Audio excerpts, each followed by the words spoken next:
Hello दोस्तों, स्वागत है आपका आपके channel something new in education पर। एनसीईआरटी सीरीज में आज हम देखने वाले हैं क्लास 10 की एनसीईआरटी साइंस चैप्टर 2 जिसका नाम है अम्ल, क्षारक एवं लवण। इस वीडियो में हम इस चैप्टर के एक्सरसाइज अर्थात अभ्यास के सभी प्रश्नों के हल को देखेंगे। चलिए वीडियो को स्टार्ट करते हैं। क्वेश्चन दिया गया है, कोई विलयन लाल लिटमस को नीला कर देता है, इसका पीएच संभवतः क्या होगा? ऑप्शन ए है 1, ऑप्शन बी है 4, ऑप्शन सी है 5, ऑप्शन डी है 10। चलिए इसके आंसर को देखते हैं। क्वेश्चन नंबर फर्स्ट का ऑप्शन डी करेक्ट हो जाएगा, जिसमें आपको पीएच वैल्यू 10 दी गई थी। यही ऑप्शन आपका ऑप्शन डी करेक्ट हो जाएगा क्वेश्चन नंबर फर्स्ट में। तो सेकेंड दिया गया है, कोई विलयन अंडे के पिसे हुए कवच से अभिक्रिया कर गैस उत्पन्न करता है जो चूने के पानी को दुधिया कर देती है, इस विलयन में क्या होगा? चलिए इसके आंसर को देखते हैं। ऑप्शन इसमें दिया गया, option A NaCl, option B HCl, option C LiCl, option D KCl। चलिए इसके आंसर को देखते हैं।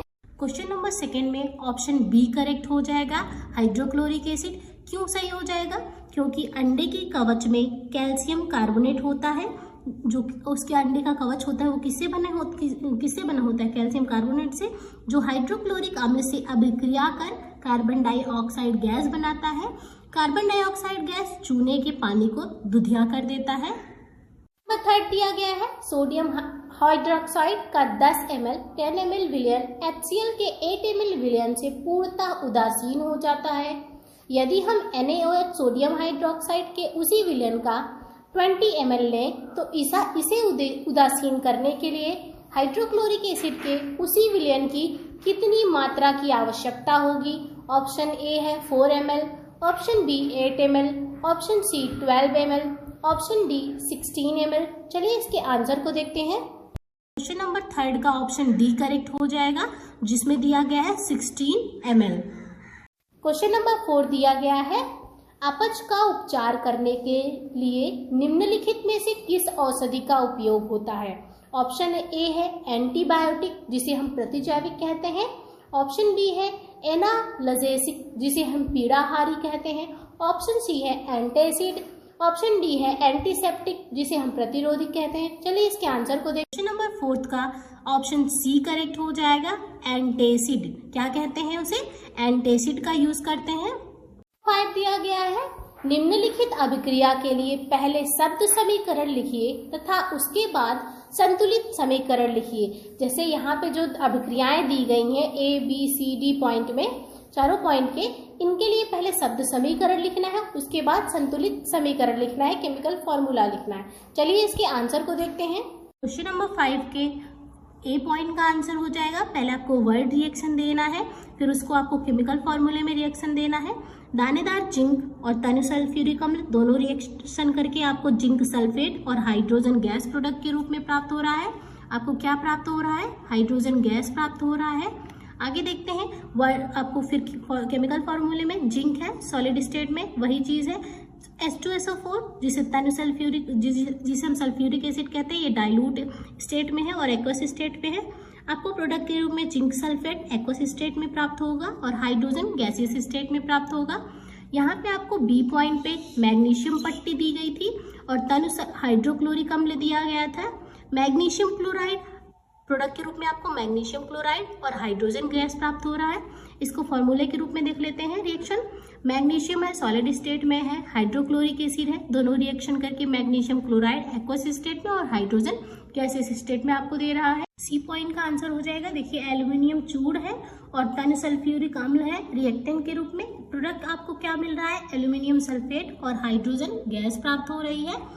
और फॉर्मूले के रूप में 2 एल्यूमिनियम है, 2 लगा है उसके आगे, 2 एल्यूमिनियम लिया है और यहाँ पे सॉलिड स्टेट में था ये H2SO4 सॉलिड, ये आपको सल्फ्यूरिक एसिड है। इसको ये प्रोडक्ट के रूप में आपको क्या दे रहा है? एल्यूमिनियम सल्फेट दे रहा है, जो कि एक्वस स्टेट में है और हाइड्रोजन गैसियस स्टेट में प्राप्त हो रहा है। 4th पॉइंट में लौह के रेतन है और तनु हाइड्रोक्लोरिक अम्ल है। प्रोडक्ट के रूप में आपको आयरन क्लोराइड और हाइड्रोजन गैस प्राप्त होगा। फॉर्मूले के रूप में ऐसे लिखेंगे, आयरन है सॉलिड स्टेट में और हाइड्रोक्लोरिक एसिड है एक्वस स्टेट में। आपको आयरन क्लोराइड एक्वस स्टेट में प्राप्त हो रहा है और हाइड्रोजन गैसियस स्टेट में प्राप्त हो रहा है। नंबर 6 दिया गया है, एल्कोहल एवं ग्लूकोज जैसे यौगिकों में भी हाइड्रोजन आयन होते हैं लेकिन उनका वर्गीकरण अम्ल की तरह नहीं होता है। यह एक क्रियाकलाप द्वारा इसे साबित कीजिए। चलिए इसके आंसर को देखते हैं। क्वेश्चन नंबर 6 का आंसर हो जाएगा, विधि पहले लिखेंगे हम, ग्लूकोज, एल्कोहल तथा हाइड्रोक्लोरिक अम्ल का विलयन लेंगे। सेकेंड पॉइंट क्या होगा हमारा, एक कॉर्क पर 2 कीले लगाकर कॉर्क को 100 ml के बीकर में रख देंगे। थर्ड पॉइंट पे किलो को 6 वोल्ट की एक बैटरी के दोनों टर्मिनलों के साथ एक बल्ब तथा स्विच के माध्यम से जोड़ देंगे। अब बीकर में थोड़ा सा डाइल्यूट तनु हाइड्रोक्लोरिक अम्ल डालेंगे, विद्युत धारा प्रवाहित करेंगे। इसके बाद नेक्स्ट होगा, अब स्विच ऑन करेंगे हम, आप देखेंगे कि बल्ब जल उठता है। इस क्रियाकलाप को बारी बारी से हाइड्रोक्लोरिक के स्थान पर ग्लूकोज और एल्कोहल के विलयन के साथ भी दोहराएंगे। और हम अवलोकन में क्या देखेंगे, जो हम इसको इस तरीके से अभिक्रिया करेंगे तो अवलोकन हम देखेंगे, ग्लूकोज और एल्कोहल की स्थिति में बल्ब नहीं जलेगा। क्यों? क्योंकि विलयनों में H+ आयन नहीं बनता है, इन विलयनों में, किसमें, ग्लूकोज और एल्कोहल में। निष्कर्ष क्या निकलेगा, ग्लूकोज और एल्कोहल हाइड्रोजन आयन नहीं उत्पन्न करते हैं। किसी विलयन में विद्युत धारा का प्रवाह आयनों द्वारा होता है, इसलिए इन्हें अम्ल नहीं कहा जा सकता। क्वेश्चन नंबर 7 दिया गया है, आश्रित जल विद्युत का चालन क्यों नहीं होता। आश्रित जल में विद्युत का चालन क्यों नहीं होता, वो विद्युत का चालक क्यों नहीं होता है, जबकि वर्षा जल होता है। चलिए इसके आंसर को देखते हैं। नंबर 7 का आंसर हो जाएगा, आश्रित जल शुद्ध होते हैं जिसमें आयन नहीं बनता है तथा विद्युत चालन नहीं होता है। विद्युत का चालन आयनों द्वारा होता है। इसी में सेकंड पॉइंट पे क्या कह सकते हैं, वर्षा के जल में थोड़ी मात्रा में अम्ल होते हैं क्योंकि वायु में उपस्थित सल्फर डाइऑक्साइड और नाइट्रोजन डाइऑक्साइड गैस जल में मिलकर इसे अम्लीय बना देते हैं। ये अम्ल हाइड्रोजन आयन उत्पन्न करते हैं जिसके कारण विद्युत धारा का चालन हो जाता है। नंबर 8 दिया गया है, जल की अनुपस्थिति में अम्ल का व्यवहार अम्लीय क्यों नहीं होता। चलिए इसके आंसर को देखते हैं। नंबर 8 का आंसर हो जाएगा, क्योंकि जल की अनुपस्थिति में अम्लों से हाइड्रोजन आयन पृथक नहीं हो पाते हैं, इसलिए अम्ल का व्यवहार अम्लीय नहीं होता है जब जल उपस्थित ना हो। केवल ये जलीय माध्यम में ही अम्लीय व्यवहार दर्शाते हैं। 9 दिया गया है, 5 विलयनों A, B, C, D व E जब सार्वत्रिक सूचक से जांच की जाती है तो pH के मान क्रमशः 4, 1, 11, 7 एवं 9 प्राप्त होते हैं। कौन सा विलयन, यहाँ A, B, C, D, E point तक कुछ क्वेश्चन दिए गए हैं। जैसे A पॉइंट में आपको बताना है इनमें से कौन सा उदासीन है, B पॉइंट में बताना है प्रबल क्षारीय कौन है, C पॉइंट पे बताना है प्रबल अम्लीय कौन है, D पॉइंट पे बताना है दुर्बल अम्लीय कौन है, E पॉइंट पर बताना है दुर्बल क्षारीय कौन है। चलिए इसके आंसर को देखते हैं। ये आपका फर्स्ट हो जाएगा। यहाँ पे एक और चीज कही गई है, pH के मानों को हाइड्रोजन आयन की सांद्रता के आरोही क्रम में व्यवस्थित कीजिए। चलिए इन सब के आंसर को देखते हैं। 9 का आंसर हो जाएगा फर्स्ट पॉइंट पे। आपको देखिए option point A, B, C, D दिया गया था। A पॉइंट पे ऑप्शन D करेक्ट हो जाएगा। D में 7 दिया गया था आपको pH वैल्यू, तो ये क्या होगा, उदासीन होगा। और B पॉइंट पे C जो था, C का मान क्या दिया गया था, pH वैल्यू क्या दी गई थी, 11, ये कैसा होगा, प्रबल क्षारीय हो जाएगा। और ऑप्शन पॉइंट C में B हो जाएगा। B का pH वैल्यू 1 दिया गया था, ये क्या था, प्रबल अम्लीय में हो जाएगा। और D पॉइंट पे A का pH वैल्यू 4 दिया गया है जो कि दुर्बल अम्लीय कहलाएगा।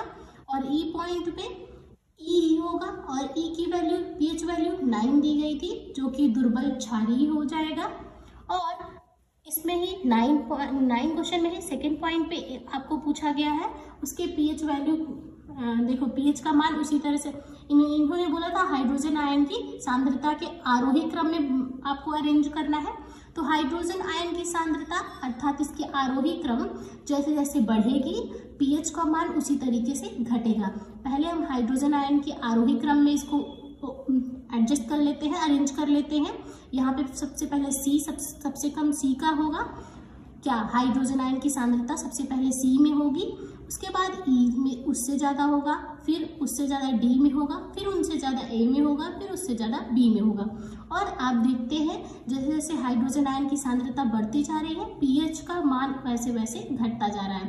पहले 11 था, फिर 9 हो गया, फिर 7, फिर 4, फिर 1 हो गया। क्वेश्चन नंबर 10 दिया गया है, परख नली A एवं B में समान लंबाई की मैग्नीशियम की पट्टी लीजिए। परख नली A में हाइड्रोक्लोरिक अम्ल अर्थात HCl तथा परख नली B में एसिटिक अम्ल अर्थात CH3COOH डालिए।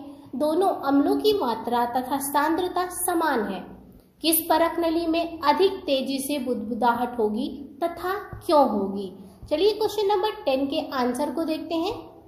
नंबर 10 का आंसर हो जाएगा, परख नली A में बुदबुदाहट अधिक तेजी से होती है क्योंकि हाइड्रोक्लोरिक एसिड एक प्रबल अम्ल है जो पूर्णतः वियोजित होकर हाइड्रोजन आयन और क्लोरीन आयन अधिक मात्रा में बनाते हैं, जबकि CH3COOH एक दुर्बल अम्ल है जो कम मात्रा में हाइड्रोजन आयन बनाते हैं क्योंकि यह कम विघटित हो पाता है। नंबर 11 दिया गया है, ताजे दूध के pH का मान 6 होता है। दही बन जाने पर इसके pH के मान में क्या परिवर्तन होगा? अपना उत्तर समझाइए। चलिए इसके आंसर को देखते हैं। नंबर 11 का आंसर हो जाएगा, दूध से दही बनने की प्रक्रिया में लैक्टिक अम्ल का निर्माण होता है जिसके कारण इसका pH मान 6 से कम हो जाता है। 12 दिया गया है, एक ग्वाला ताजे दूध में थोड़ा बेकिंग सोडा मिलाता है। ऑप्शन ए पे क्वेश्चन है, ताजा दूध के pH के मान को 6 से बदलकर थोड़ा क्षारकीय क्यों बना देता है? ऑप्शन बी पे, यहाँ पॉइंट बी पे क्वेश्चन है, इस दूध को दही बनने में अधिक समय क्यों लगता है? चलिए क्वेश्चन नंबर 12 के आंसर को देखते हैं। नंबर 12 का आंसर हो जाएगा, ताजा दूध के pH के मान को 6 से बदलकर 6 से बदलकर थोड़ा क्षारीय इसलिए किया जाता है क्योंकि क्षारीय दूध अधिक समय तक खराब नहीं होता है। इस दूध को दही बनने में अधिक समय इसलिए लगता है क्योंकि इस प्रक्रिया में बना लैक्टिक अम्ल पहले क्षारक को उदासीन करता है, फिर अम्लीय होता है, जिसके कारण दही बनता है। क्वेश्चन नंबर 13 दिया गया है, प्लास्टर ऑफ पेरिस को आर्द्ररोधी बर्तन में क्यों रखा जाना चाहिए? इसकी व्याख्या कीजिए। चलिए क्वेश्चन नंबर 13 के आंसर को देखते हैं।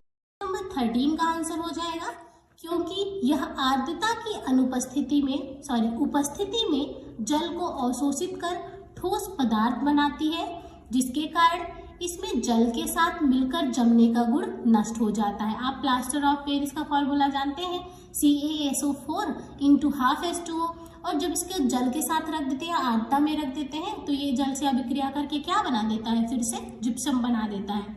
CaSO4 × 2H2O जो कि जिप्सम का फॉर्मूला है। ये आपको प्लास्टर ऑफ पेरिस को आप जब खुला छोड़ देते हैं तो ये जल से अभिक्रिया करके जिप्सम बना देता है। क्वेश्चन नंबर 14 दिया गया है, उदासीनीकरण अभिक्रिया क्या है? 2 उदाहरण दीजिए। चलिए इसके आंसर को देखते हैं। क्वेश्चन नंबर 14 का आंसर हो जाएगा, अम्ल और क्षारक की अभिक्रिया से लवण एवं जल बनते हैं, सॉल्ट एंड वाटर बनता है, जिसे क्या कहते हैं? उदासीनीकरण अभिक्रिया कहते हैं। आप यहाँ पे देख सकते हैं क्षारक के रूप में बेस के रूप में क्या लिया है?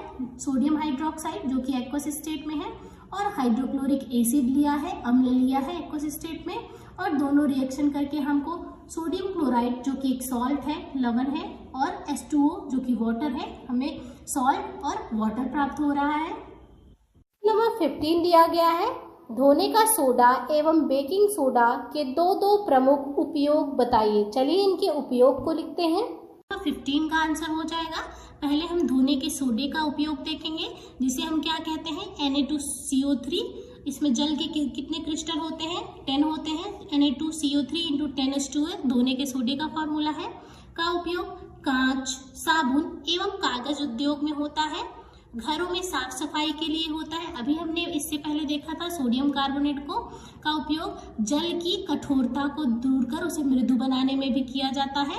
अब यहाँ पे आप एक चीज नोटिस करेंगे कि सोडियम कार्बोनेट का यूज जल की अस्थायी कठोरता को दूर करने के लिए किया जाता है, और सोडियम हाइड्रोजन कार्बोनेट जिसे हम बेकिंग सोडा भी कहते हैं, जल की अस्थायी कठोरता को दूर करने के लिए इसका उपयोग किया जाता है।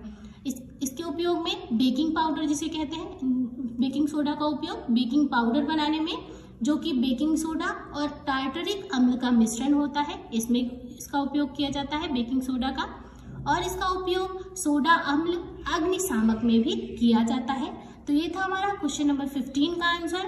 वीडियो अच्छी लगी हो, हेल्पफुल लगी हो तो लाइक, शेयर एंड सब्सक्राइब करना ना भूलिएगा। Thank you for watching.